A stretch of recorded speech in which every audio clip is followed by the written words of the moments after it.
আসসালামু আলাইকুম। আজকে আপনাদের সাথে অসম্ভব মজার একটি ডেজার্টের রেসিপি শেয়ার করব। আর এই ডেজার্টটি যেকোনো উৎসব অনুষ্ঠানে পরিবেশন করতে পারেন। আমার বিশ্বাস সবার কাছে অনেক অনেক ভালো লাগবে। ডেজার্টটি তৈরি করার জন্য প্রথমেই এখানে আমি ২০টা মতো ডিমের কুসুম নিয়েছি। আমি একদিনে না, আমি কয়েকদিনে এই ডিমের কুসুমগুলি সংগ্রহ করেছি। আমি ২০টা দিয়ে করছি, আপনারা পরিমাণে আরও কম করেও করে নিতে পারেন। এখন এই ডিমের কুসুমগুলি আমি একটি ব্লেন্ডারে জারে নিয়ে একদম পেস্ট করে নেব। ডিমের কুসুমগুলি ডিপ ফ্রিজে থাকার কারণে বেশ গুটি গুটি হয়েছিল, তাই এগুলিকে আমি একদম পেস্ট করে নিয়েছি। এখন ডেজার্টটি তৈরি করার জন্য আমি চুলায় চলে যাব। এবার চুলায় একটি প্যান বসিয়ে ৩ টেবিল চামচ ঘি দিয়ে হালকা গরম করে নিয়ে ঘিয়ের মধ্যে ৪টি সবুজ এলাচ দিয়ে কিছুক্ষণ ভেজে নেব, সুন্দর একটা ফ্লেভার বের হওয়া পর্যন্ত।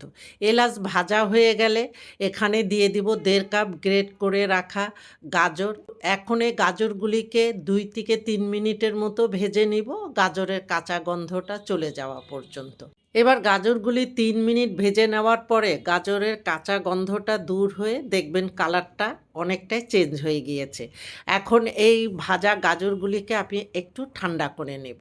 ভাজা গাজরগুলি ঠান্ডা হয়ে গেলে চুলায় আবার পাত্রটা বসিয়ে দিয়ে আগের থেকে তৈরি করে রাখা ডিমের কুসুমের পেস্ট দিয়ে দিব। দিয়ে দিচ্ছি আগের থেকে জাল করে নেওয়া ১ কাপ ঘন দুধ। এই ডেজার্ট তৈরি করার সময় এই ঘন দুধ দেওয়ার চেষ্টা করবেন, কারণ এই ঘন দুধটা দিলে ডেজার্টটা খেতে বেশি ভালো লাগে। এখন মিষ্টির জন্য এখানে ৬ থেকে ৭ টেবিল চামচের মতো বা স্বাদ মতো চিনি দিয়ে দিবেন। সব শেষে এখানে হাফ কাপ গুঁড়া দুধ দিয়ে সব কিছু ভালো মতো নেড়ে মিশিয়ে চুলাটা অন করে দিয়ে নাড়তে নাড়তেই দেখবেন এই মিশ্রণটা বেশ লিকুইড হয়ে যাবে। এখানে ভয়ের কিছু নাই। এখন চুলার হিট মিডিয়ামে রেখে অনবরত নেড়ে চেড়ে জাল করতে হবে যতক্ষণ এই মিশ্রণটা একদম শুকিয়ে না আসে।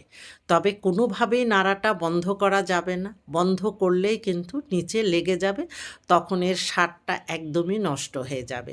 দেখেন এখন মিশ্রণটা কিন্তু বেশ ঘন হয়ে দলা পেকে এসেছে। এইবার এখানে ২ টেবিল চামচ বা স্বাদ মতো কাঠবাদাম কুচি, পেস্তা বাদাম কুচি ও কাজু বাদাম কুচি এবং সব শেষে ১ থেকে ১.৫ টেবিল চামচ ঘি দিয়ে সব কিছু ভালো মতো নেড়ে মিশিয়ে আরও ১ থেকে ১.৫ মিনিটের মতো জাল করে নিলেই পৃথিবীর শ্রেষ্ঠ স্বাদের এই ডেজার্টটি একদম রেডি। হ্যাঁ, আপনারা চাইলে এখানে কনডেন্স মিল্কও ব্যবহার করতে পারেন। আর এই ডেজার্টটি এখন আমি একটি পাত্রে তুলে নেব। আপনারা চাইলে ডেজার্টটি ঠান্ডা বা গরম যে কোনোভাবেই পরিবেশন করতে পারেন। সামনেই রোজা ও ঈদ, আপনারা এই ডেজার্টটি তৈরি করে পরিবেশন করতে পারেন। আমার বিশ্বাস সবার কাছে বেশ ভালো লাগবে। আমাদের জন্য দোয়া করবেন। আল্লাহ হাফেজ।